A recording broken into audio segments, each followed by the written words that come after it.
দুধ দেখা বা পান করা। দুধ জ্ঞান, বিশুদ্ধ স্বভাব এবং ইসলামের প্রতীক। এটি হালাল রিজিক এবং জীবনের বরকতেরও ইঙ্গিত। গাছ লাগানো বা ফল ধরা, এগুলো ভালো কাজ, নেক সন্তান এবং দীর্ঘস্থায়ী পুরস্কারের ইঙ্গিত দেয়। সূর্য, চাঁদ ও তারকা দেখা, এগুলো সম্মান, ক্ষমতা এবং উচ্চ মর্যাদার ইঙ্গিত।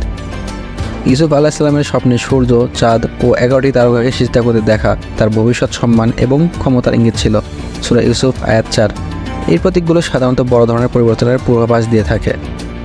স্বপ্নে যদি ক্ষতিকর আগুন দেখেন, তাহলে এর ব্যাখ্যা হচ্ছে সাধারণ জীবনের বিপদ, শয়তানের প্রভাব বা কঠিন পরীক্ষার ইঙ্গিত।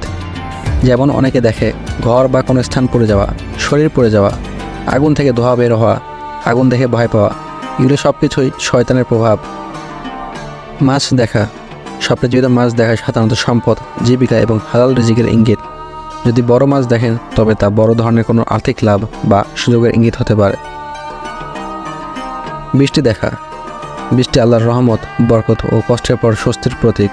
যদি দেখেন বৃষ্টি আপনার ওপর বা আপনার ফসলের উপর পড়ছে, তাহলে এটি আপনার জীবনের রহমত এবং সমৃদ্ধি আসার ইঙ্গিত।